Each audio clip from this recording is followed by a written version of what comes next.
Hello, I'm Terry David Mulligan. This is, I've lost track, day 3, day 4, day 5 of our Okanagan Reconnect tasting room radio. That's Leslie Dondry just went by.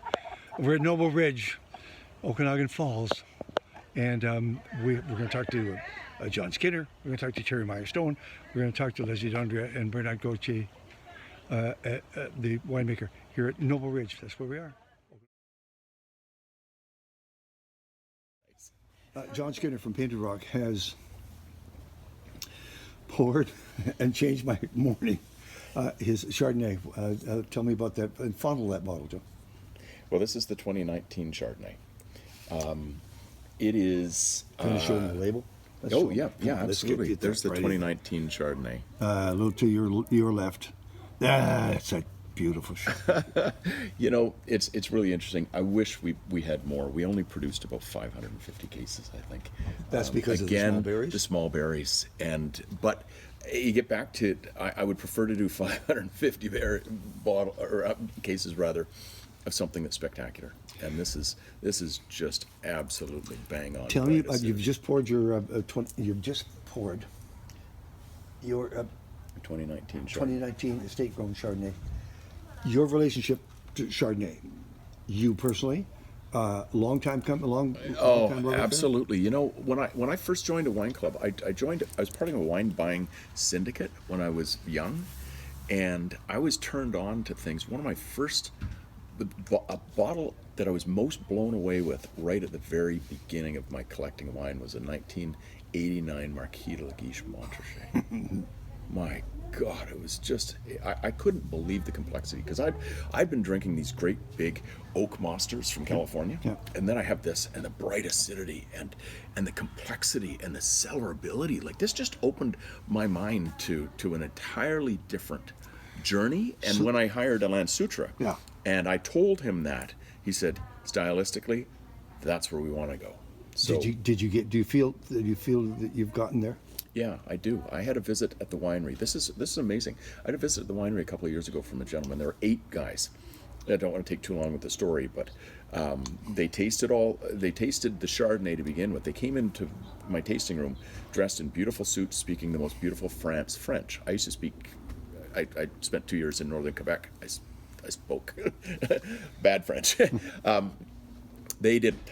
And they came in, and it turned out they'd been hearing about the Okanagan Valley, and they'd heard about Painted Rock, and they wanted to come and try through the wine. So I poured everybody the Chardonnay. The first gentleman just lived with it. I poured the Merlot, then the Syrah, or the Cabernet Franc, then the Syrah, then the Red Icon. Finally, the other guy I said, would you like to try some of the reds? And he said, tastes it, pours it out, and said, more Chardonnay, please. So he took the Chardonnay, and he walked outside for another 15 minutes. And finally he came back in, and I said, would you like to try some of the reds now? And a gentleman at the far end of the tasting bar said he only wants to taste the Chardonnay. He owns the finest vineyard in Pouilly-Montrachet. And my heart stopped, and I said, the finest? And he turned to me, and in the King's English, no accent or anything, he said, indeed. And he said, I'd like to buy 4 cases of this and have it shipped home. And we shipped 4 cases of our Chardonnay to the gentleman who owns the finest vineyard in Pouilly-Montrachet. And that, I said, is this for tire cleaner, or what are you buying this Chardonnay for? Wow. It was, you know what? It's the journey. And that was a very, very nice, pure compliment and a tap. You know, here's the deal. Let's bring it home. Do we appreciate it? We, the taster who shows up and perhaps is in the room for half an hour and then moves on to another tasting room. Oh yeah, I'm getting people from broader now. I've got a group. There's a fantastic master sommelier in Quebec named Elise, and she's sending people from Montreal and Quebec, all over Quebec. She's sending everybody out, and they are asking for that, and that's just such a compliment. I mean, really, you need it. It can't be me. I don't sell the wine, I pour the wine. I need someone else to give an opinion. And we just stick to what we do. I know I have exceptional confidence in Alain Sutra and Gabe Reese, our winemaker, and our team. And I think we're getting there. All right, I don't want to shortchange all the other wines, but we're both in love with the Chardonnay. How many cases, price point, and anything left? Sold out. It's we have it just at our tasting room right now for consuming outside because we needed something.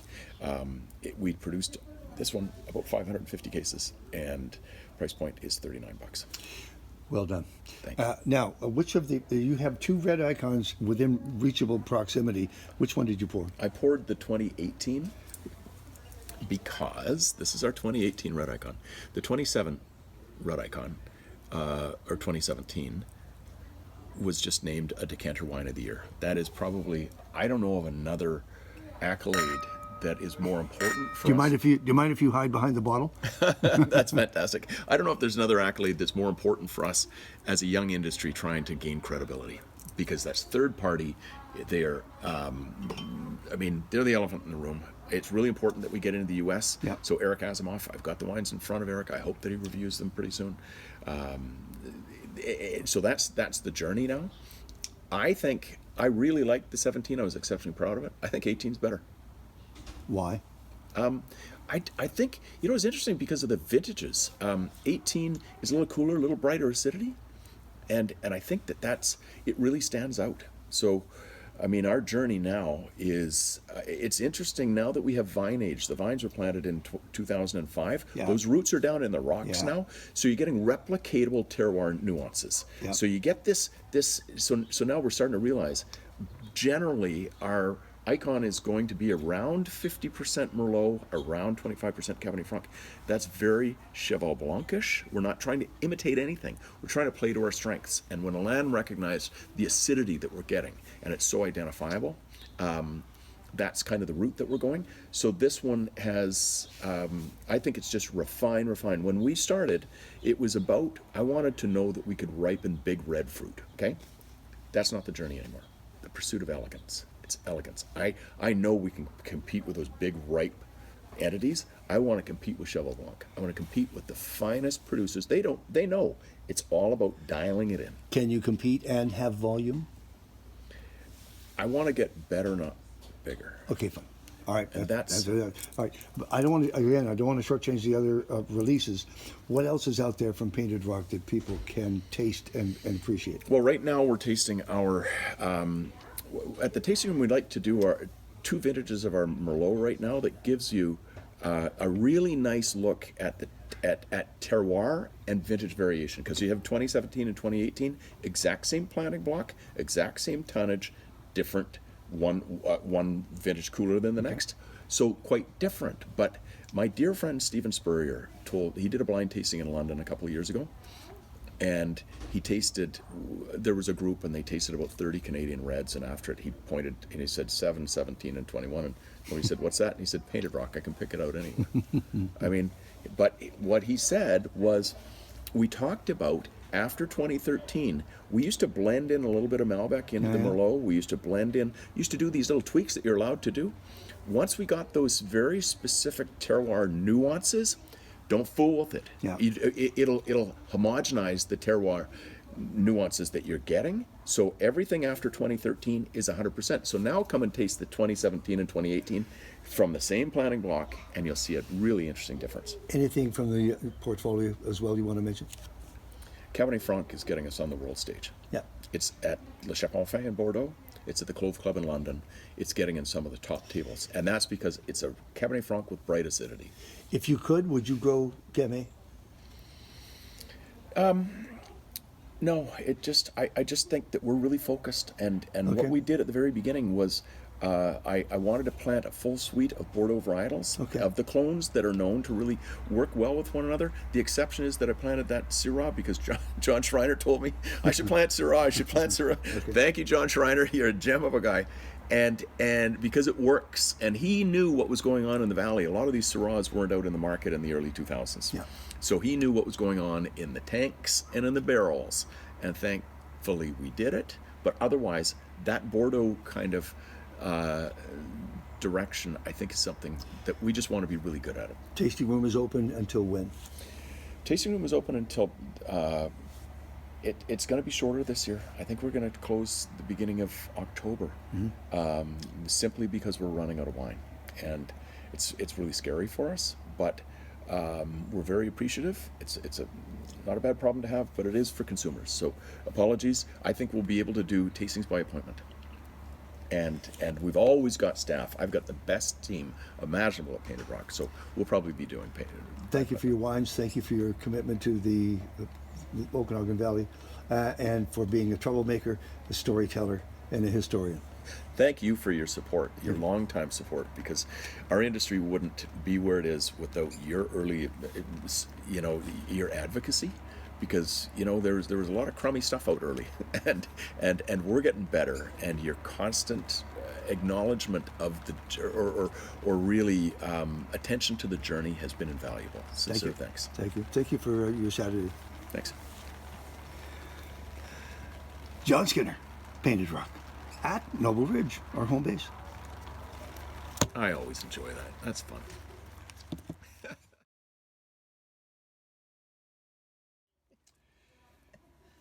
It must be 11 o'clock on this Saturday morning in the Okanagan Valley, specifically Okanagan Falls, and we're at Noble Ridge, who are hosting us today. Terry Meyer Stone, again from the land of three named people, joining me, Terry David Mulligan, on Tasting Room Radio. Terry Meyer Stone is the president of Mayhem Wines, Inc.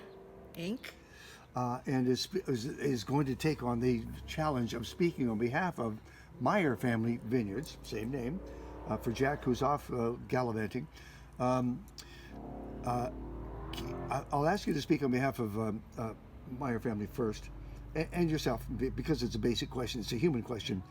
How did you guys survive this last 18 months? Well, it has been challenging. There's no question, and a lot of channels that we had relied on, specifically restaurants. When COVID hit, it evaporated. That business was gone, and then you no longer really had people at that time coming to the tasting room. So, like a lot of wineries in the Okanagan, we pivoted, and it's actually proven to be so successful that we won't change our model. What was the pivot? The pivot was, so we were doing tastings by appointment. And at this point, we're just doing 4 people at a time. Yeah. And they're curated tastings. So they're, the person who's sitting down with you has time. You taste the wines. We do little tiny food pairings with it. And we only go from 10 till 3 for appointments. So what's happened is we found that we're no longer having the tour buses or the bridal parties or the groups that are coming in just saying, I'll take a white, I'll take a red, and everybody's just in that, wild frenzy of wine tasting. But people who love wine are getting information, they get time, they get to ask questions about the winery. And what we get is actually our sales have increased, which is lovely. So it compensated for lack of volume because we have these quality sales. Wine clubs memberships have gone up, which is wonderful. Online sales have gone up. So Seemed, and I'll stop you there simply because it appears as though the people who did really, really well over the last little bit had an online presence up and ready to go, and you guys did. Yes. Well, we always felt that it was important to have that. E-commerce is a trend, and it was. I think the consumer, of course, with Amazon and shipping, and then all of a sudden they were at home. They were more excited about ordering wine that was coming to their door while they're in their pajamas, and working at home. So we just found that it worked well. And I think people who had also focused on having wine club members, because those are your ambassadors, and that's your core client that wants to be there and still be involved with the winery. So we found those two were real factors. And then from us operating for staff, summer can be so crazy here in the Okanagan, and people can get really burnt out, and you can either have too many staff on one day or not enough. But because we're appointment, we know exactly how many people we need. They get a reasonable day because they know they're done at 4. They've got time for cleanup. Have we changed the wine fan, or because, as you know from your years in and around tasting rooms, there sometimes can be an air of entitlement, as though you are the server at a bar, as opposed to a tasting room. Has that changed? I think it has, definitely who we're seeing, because we might get a little bit of that when people phone and say, I'm in the area, I'd like to come for a tasting, or they show up and we say, we're really sorry, but we are booked. If we have something open, we'll always accommodate. And then we've had some, Yeah. you know, kind of growly stuff, but that's okay because, you know, we're really happy to have the happy people. So, it's really fun. Okay. So, Speaking of happy, yes. how is Jack? Jack, he's so happy. Actually, he just got something off his bucket list. He just got a little convertible for the first time in his life, and he's really happy. He's really happy. Wow. Supported by his wife, an older model that is so happy. Jack suggested that you could speak on behalf of his wines, and you can, obviously.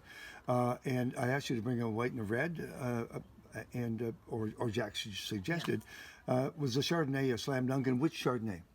Oh, yeah. Well, so Meyer Family Vineyards is focused on Burgundy varieties, Yeah. Pinot Noir, Chardonnay, and they have been right from the very beginning. And actually, I was with Jack right from the very beginning when he launched with his first little vineyard in Naramata.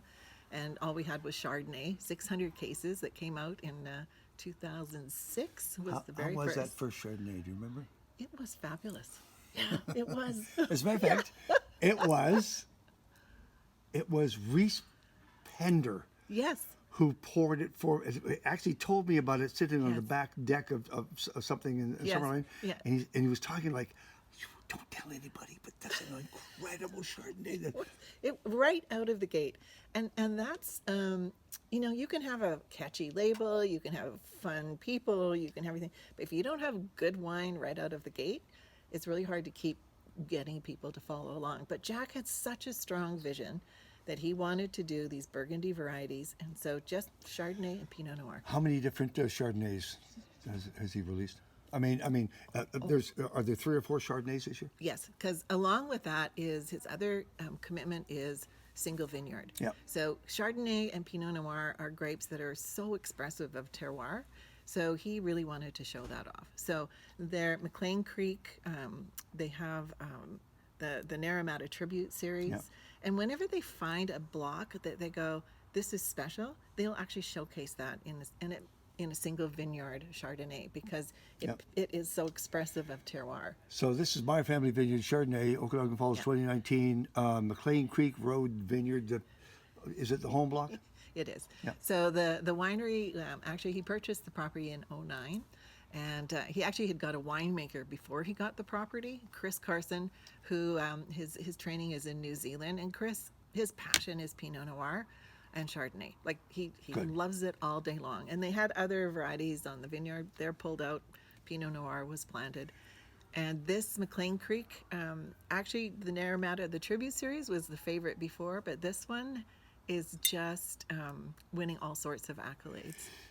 How many cases? This one was 500 cases. Do you know the price point? No. Take a guess. It's 40. Huh? Yeah.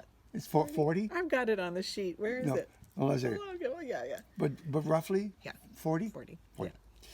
Yeah. What was the red that you brought from my... So it's a- my goodness, here it comes in This now. is now the same vineyard, right? But the McClain Creek Pinot Noir. Yeah.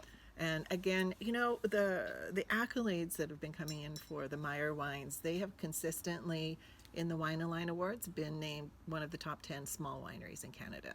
So they recently in Decanter, the Micro Cuvée, which is like a very small amount, just got a gold medal. Yeah, it's special. So they are consistently, these two have been rated by everyone that's pretty well tried them at 90, 91, 92.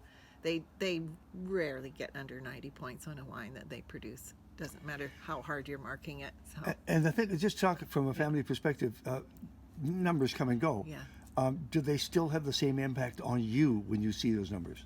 Oh yeah, everyone you celebrate, everyone, because It's a whole year. it's a whole year. It's unlike if you make beer, you've got 2 weeks. You can make an adjustment. You can change. Yeah. You can change the formula. Yeah. You can change the product.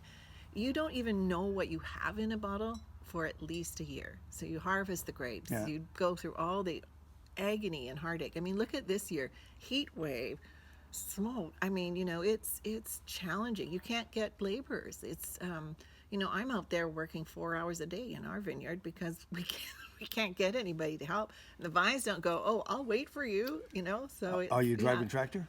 I will not drive that tractor because it's a little tippy. So Yeah. yeah. But I'm Well, you're so, yeah. yeah. We'll explain the tippy in a second. Yeah, I just want to hold this up. This Yeah. is an absolutely gorgeous It's a wine. gorgeous Well, they wine. both are. But Yeah. this Pinot Noir, this is incredible. Yeah. And I just want to do this so just so you can Yes. see. All right, so that's Meyer Family. Of course, that big M. Yeah. That's the big deal. The big Thank you, M, Jack. Thank you big for doing deal. that. Yes. Now let's go to Mayhem. Sure. Which Almost white like did you a want to pour? Pinot Gris. So the Pinot Gris is one of the wines that we consistently have every year that everybody loves. I love this Pinot Gris. And it is from 3 different vineyards. So Mayhem is kind of a little bit more opportunistic than Meyer is. So we have some home vineyards, but then we also have the opportunity to purchase grapes. We have some really great contract growers that we work with, and they may change from year to year. So each year could be a little bit different what we have. When's the last time you stole a crop? I'm not telling about that. Maybe last year, maybe, I don't know. Maybe. What are you it might talking be, about, I don't know. Terry? Yeah. Maybe I just dreamt it. The 2019 Pinot Yeah. Gris. By the way, I Yes. should have asked you this right off the top, Terry. And that is the basic difference between Meyer Family Vineyards and Mayhem is what? The biggest thing is that Meyer is Pinot Noir Chardonnay. Yeah. Mayhem is anything else. And it's an attitude as well, isn't it? And there's an attitude. Meyer is really definitely premium wines, more focus on. Having said that, we came out with a beautiful one I'm going to share with you. But Mayhem is a great price point. We're a little crazy. I'm working with my brother, so it's a little wild doing that, and we just have a lot more leeway in what we're doing, and so it's a lot of fun. Now, Pinot Gris is a standard here, of course, and Yes. Pinot Gris pays a lot of bills while the reds Yes. are getting ready to Yeah. release. What did you want to? Did you want to do the standard Pinot? What did you? No, you don't want to do standard. You never want to We do don't standard. have standard What did you want to anything, do no. with your Pinot Gris? Well, we have this great little winemaker. He's a real smarty pants. His name is AJ Chauvin. So he actually is born in Australia, but he did his training in New Zealand Okay. because he went to Lincoln on a cricket scholarship. Of course. Of course, yes. And so he's worked 5 years. He was with Checkmate. So when he comes in, he wants to do creative, quality, great pairing wines. And one of the things, oh, you got your glass there. So he likes to put the Pinot Gris on the lees. He likes to put a little bit in neutral barrel. He's always experimenting. He came to me today and he said, "Do you mind if I bury a concrete amphora up in the top of the hill just to see what it does?"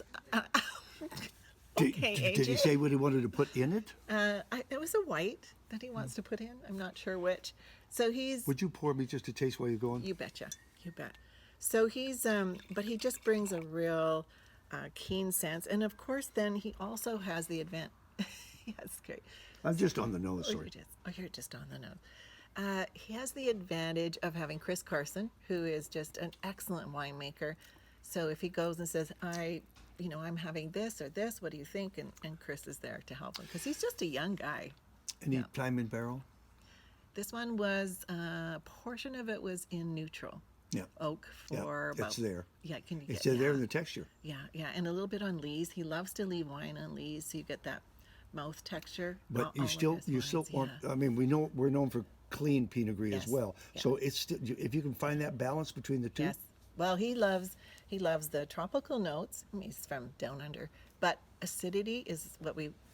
I think is higher acid wines is what marks Okanagan wines. That's what our brilliance is that we have this beautiful crisp wines, and that makes it great for food pairing and drinking. I bet you know your price points on the Mayhem. Surprisingly enough, I do. So this is $19 the bottle Excuse me. with all taxes Under and $20. everything. Okay, fine. Under 20. How many absolutely. cases? On this one, let's see, this vintage, we actually did about 450 of this one. Our total production is 2,000 cases a year. So You're a garagiste. we are a garagiste. You're a garagiste. Sorry, we just slide in as a garagiste. And probably we won't do much more than 4,000 in the future. That would be sort of our maximum that we would do. Would you show that that label to the people that are watching on video? Yeah, 'cause it's such a it's fun beautiful. label, It's isn't a it? great shot. You should be doing this on the shopping Yes, network. on this. Okay. We had fun doing that label, actually. Now. It was like- yeah. All right.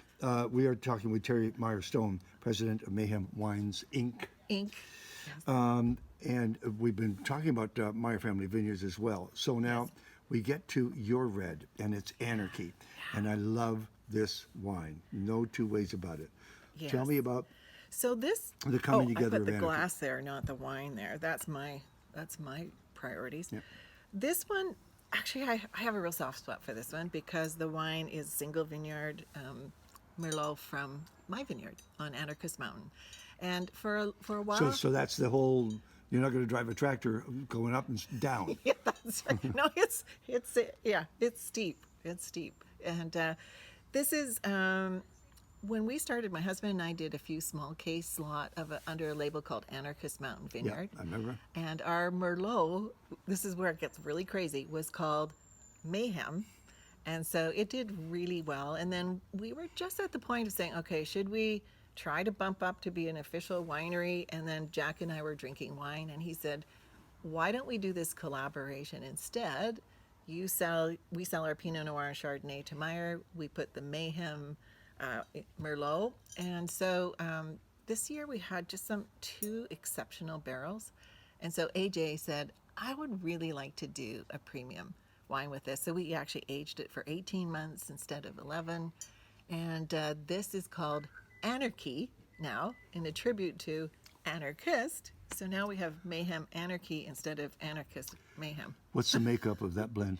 So this one is 89% Merlot and 11 Cab Franc. There's just a little bit of Cab Franc to give it a little bit of that backbone and some tannin. Is it the Yeah. Cab Franc nose that I'm smelling from here? I don't know. I mean, I you don't haven't know even what poured it yet. Like, oh my God. You get this. Do you get the dark cherry? It's just like, this one is. To me, it's like elegance in a bottle. It's like the difference if you're wearing knee socks or you put a silk stocking on. I mean, it's just. You have to taste it. Okay. All And right. I had someone say to me, oh, you're not going to do a reserve Merlot. Are you doing what everyone's doing and you're coming out with a higher price? And this one it's 40 for the bottle. Yeah, I love watching your face. And that's what happens with people. have to From a smell it. distance, I smelled the Cab Franc. As soon as I got Yeah. close, it was all Merlot. Oh, Merlot. Yeah. I'm Cab Franc dominant. Yeah. I love Cab Franc. love Cab Franc. But it's the Merlot that carries the day. Yeah. Well, Merlot is such a versatile grape. I mean, it's the #1 red. It's taken for granted. It is taken for granted ever since everyone watched that movie Sideways. But I, as a grower, I love growing this Merlot. It's the best. How many cases of this? We only did 70. Damn! I know, and we thought with the higher price point, and because we're a relatively new label, that it would take a while to sell. No. It just flew out the door. So we have very small amount that's left, but I wanted to share it with you because it's so good. That is a sensational bottle of wine. Can you duplicate that? Isn't that so good? I think we can. First of all, AJ knows what he's doing. Yeah.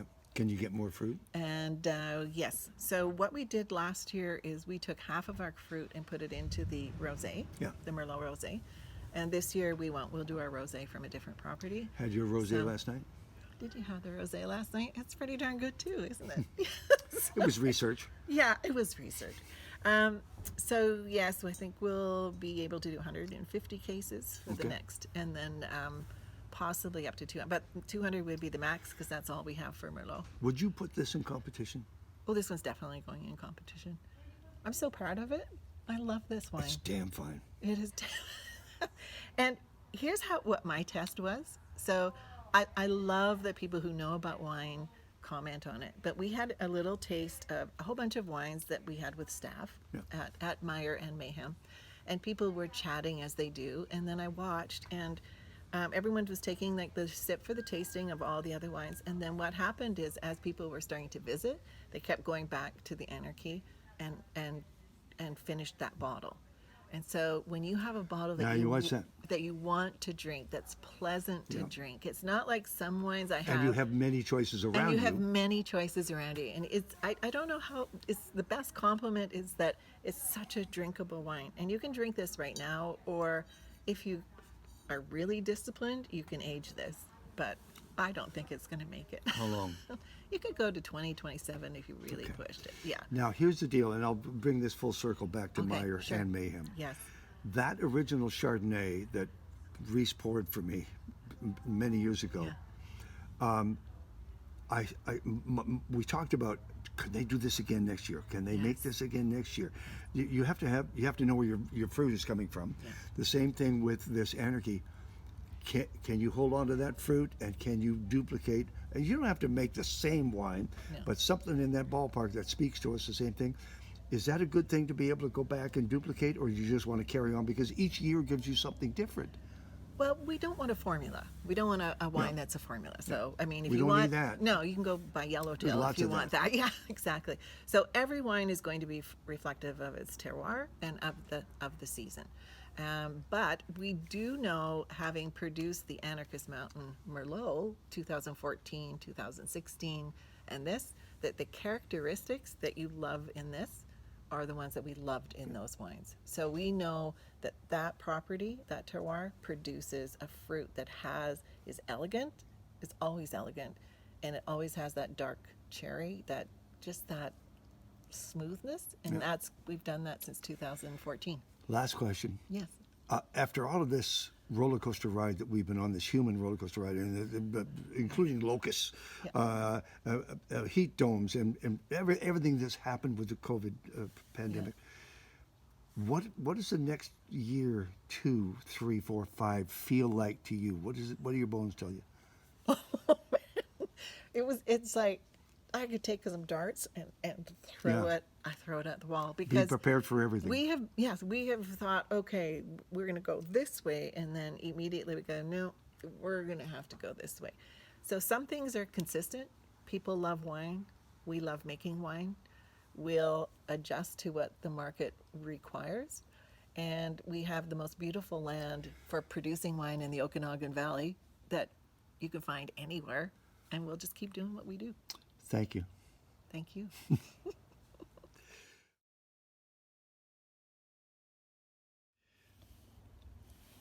Again, just for your information, we are our home today on this edition of the Okanagan Reconnect is Noble Ridge, Okanagan Falls, and we have two guests to wrap up this day. First of all, we have Leslie Dondria, who is our host and the co-founder of this wonderful estate, and Bernard Gauthier, who is the winemaker. I've only ever seen pictures and videos of you. I've never actually seen you in person. You look exactly the same. Well, thank you. Yeah. Funny how that works. Yeah, I don't age, actually, thanks to the Pinot Noir. What was the challenge for you coming here? First of all, you're looking at vines that have been established. What did you see as your learning curve? Yeah. Well, it was learning about the terroir because every location in the Okanagan Valley is a little bit different here. The weather is different, the soil is different, and definitely here at Noble Ridge, the trellis system is very unique and special. So my first years was just trying to learn the behavior of the grapes, how they would behave with their different sections, different blocks. Did they talk to you? They actually do. Yeah. If you listen carefully, they will tell you if you need to water them a bit more, if you need them a little bit more canopy management. Do a you little talk bit to lower. them? Do I talk to them? I mean, you're out there by yourself. It's okay. No, I don't sing to them. I don't talk to them, but we do think he interact does. quite a bit. Yeah. I think a couple staff do. Leslie, the story of Noble Ridge is pretty common. You've told it before to us. I love the story. Let's presume that I've already written the story on the webpage, and we can just get to the actual time that space we're in now. Because you pointed out that house over there, that beautiful house of yours, was what kind of a building was it when you got here? Well, it was a pretty small, 900 square foot little tiny home that needed a lot of work that was rented out when we first arrived. So we lived in a tent trailer for the first couple of summers, and then built a cabin that now our guests can stay in. But we lived in it for about 12, 15 years as we jumped back and forth between here and Calgary. We've been living here full time since 2015. Finally got Jim retired, and we'll never look back. We've really enjoyed it. Does that history show itself in the wine? Not Or- so, or is it just me trying to no, romanticize? 100% the history does. But the pause was that because we were going back and forth? I would say no. I would say it was us learning our land through our amazing people. Seriously, like I was struck by you. Benoit started in the vineyard, and that is very key to the wines today. You do understand the terroir. You do understand the grapes, and we're still learning. Look at the season we've just we're living. You know, we are still learning, and so and I think I hope we are doing that. I hope I say this to you in another 20 years from now, that we are still learning. We're watching our land. We're adjusting. This happens. Benoit says, okay, I'm going to be changing it this way, or this vintage is quicker, so we're going to get these things done now. Yeah. So yes, it's a. So the whole phrase, why you're doing that? Well, that's the way it's done. That's the way it is. Doesn't apply here. No, not really, because you have to adapt to the season. That's one of the things I love about viticulture and winemaking is it's never the same.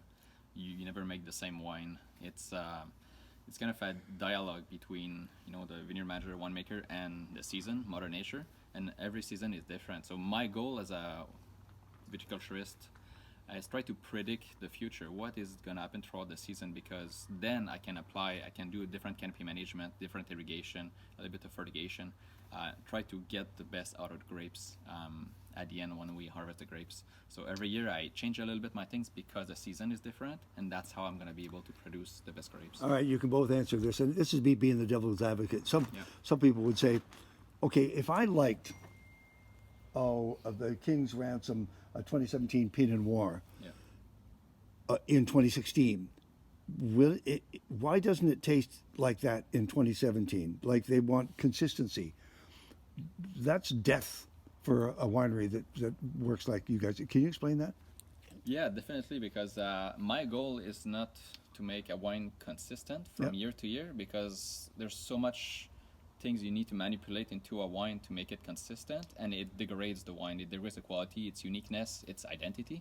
And the strength of making the highest quality wine is to adapt to every season. So yes, the wine is going to be different because the grapes, the product, is different. So in terms of try to create the best of the best, you have to adapt, and you have to change a little bit what you do to get the best of the best. And if the customer knows that the most important thing is quality, they will understand that there is variation between vintages. Leslie, you want in here? I'm just dying to jump in because he is also, I 100% agree, full stop. Especially as we get into our upper tiers, our King's Ransoms and our Noble Night wines. But what Benoit has fast forwarded through is an entire standards program that he has related to our Noble series are going to have these kinds of flavors and aromas and weight and body. The Reserve program is going to have this kind, we're shooting for this kind of wine. So yes, because of course our customers, they do want to be able to come, and I remember this amazing Reserve Chardonnay, and they want to recognize the style generally, and then you get into the nuances, which is what I think you're speaking to. Okay, singers and songwriters. I've been interviewing singers and songwriters most of my life, and the singers or songwriters will always say, you either write for yourself or you're lost. You can't write for the audience because you can tell that it stinks. You write for yourself, and if the audience likes it, they'll love it, and you won at this wonderful creative space. And the same thing applies here. You make what the land will give you, what the year will give you, and hope that we like it. Totally.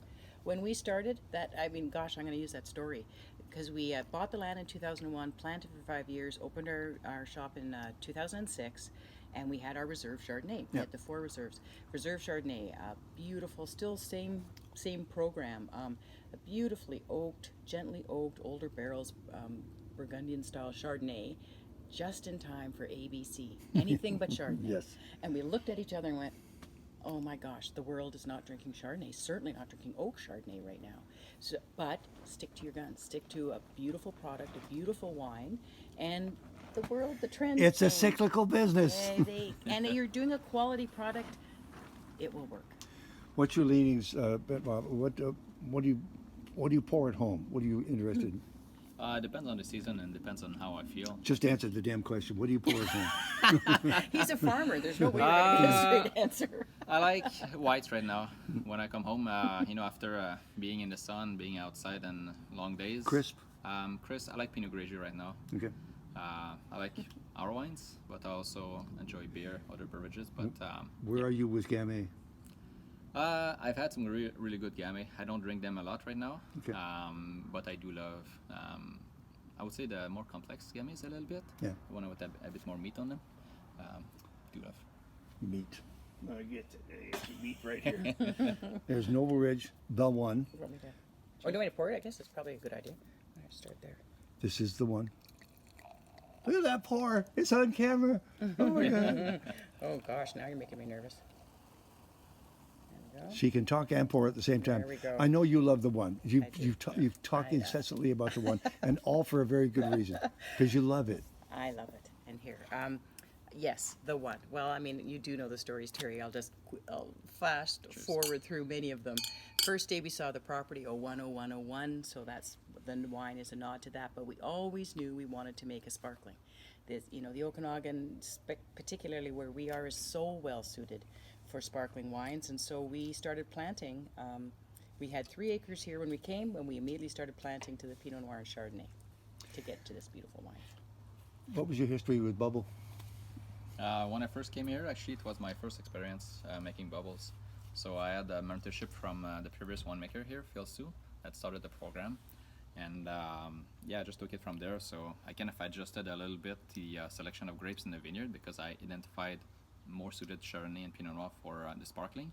And then after that, it was just the learning process of understanding the evolution of the wine in the bottle. Can you adjust bubble easily?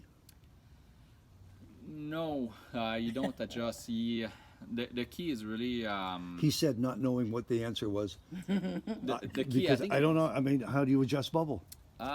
You can. I would say during this gorging, you can add the dosage. So you can add a little bit of sweetness to it, Yeah. sugar. If the base one is too acidic. But the way I harvest the grapes, I try. We make a brut, the sparkling brut, a method traditionnelle. So my goal is actually harvest the grapes when the balance is there to start with, so that I don't have to adjust anything. So basically, you get the nice acidity that is perfect. So that at the finish right now, after aging and a little bit of yeast that all this and a bit more fullness in the wine, you don't need to do anything to it. It's in Okay. a perfect balance. And Don't go geeky on me, you guys. I have limited battery space here. yeah. Here's the thing, Leslie. Do people, Rosé?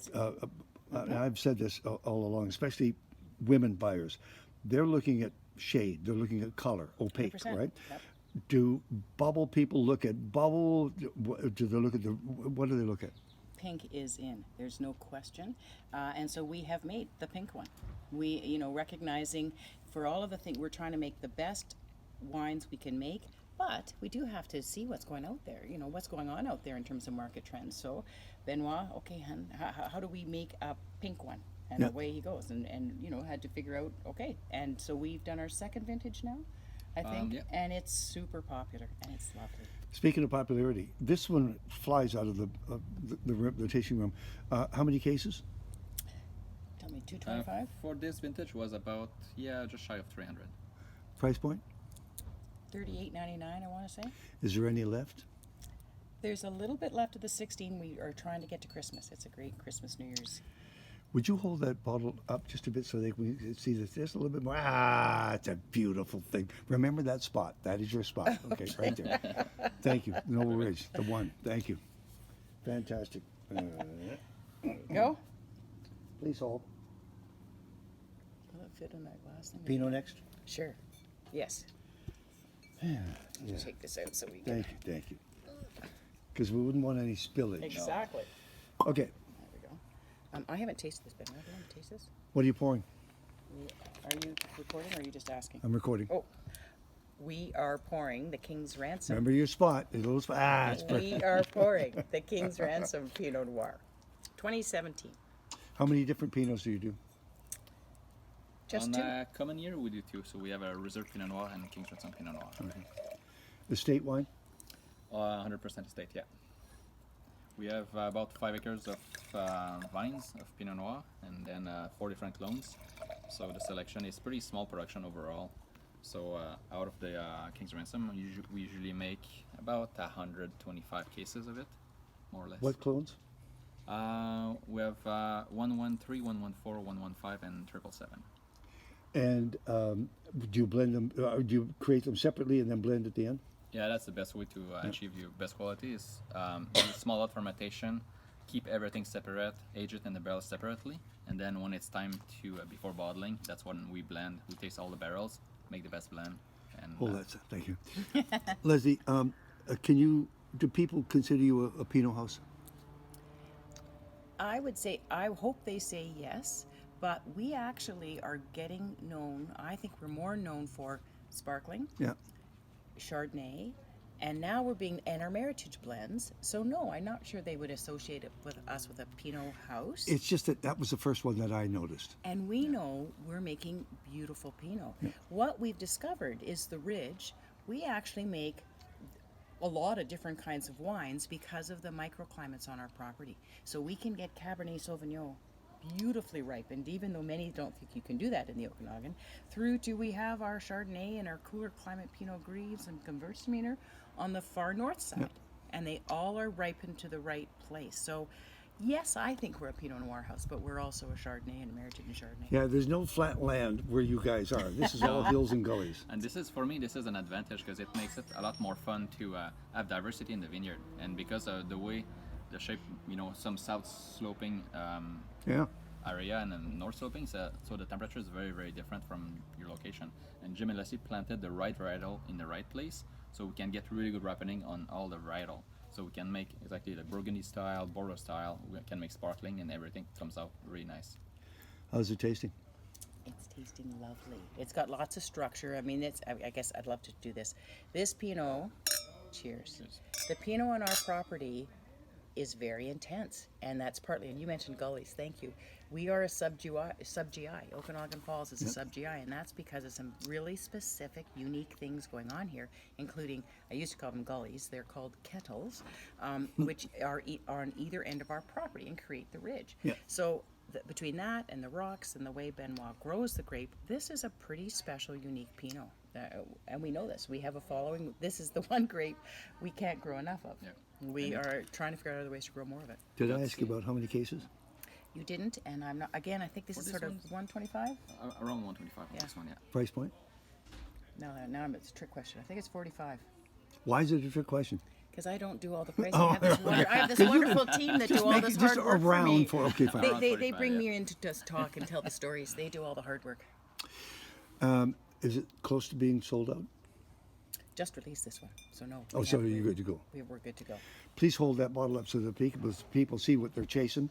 This is the Noble Ridge, King's Ransom, 2017 Pinot Noir, Okanagan Falls. And one more. We do. Now, I asked everyone to bring 2 wines, and just for the record, Leslie Dondrier brought 3. But she was I'm hosting sneaking us, it and in. she has carte blanche. She has a gold card. Sneaking it in. Why did you want to showcase this? Thank you for indulging me. This is part of the program that is pretty new, the Be Noble Nights program, which is we make a special wine only once a year. So this is, I think, the 2019 Macintosh Merlot. It won't happen again. And it is done especially to recognize people who have done something extra wonderful. And so and we have sort of criteria, noble deeds. Typically, they're very involved in their communities, philanthropically, etc. So this one is also for us the first time we made a single varietal Merlot. So I had to have you try it. And the Macintosh? Is my maiden name. Yes. This wine was named for my mother, father, and brother. And my dad passed away this December, so this is especially important for me. Dad and Mom have both been really involved in youth all their lives. Dad was a Cub Scout leader and on and on. My love of outdoors is all about my dad. My mom was a guidance counselor and very involved in teenagers, realizing that there's lots more out there after high school. And so she was lots involved in scholarships and awards and that kind of work. And my brother is starting a really cool program called Bridges Recovery related to substance abuse and helping people not just get through that part, but what do you do after? changing your life, your family. So they're doing cool things. Last word goes to you, Yeah. Benoit. What are the possibilities here?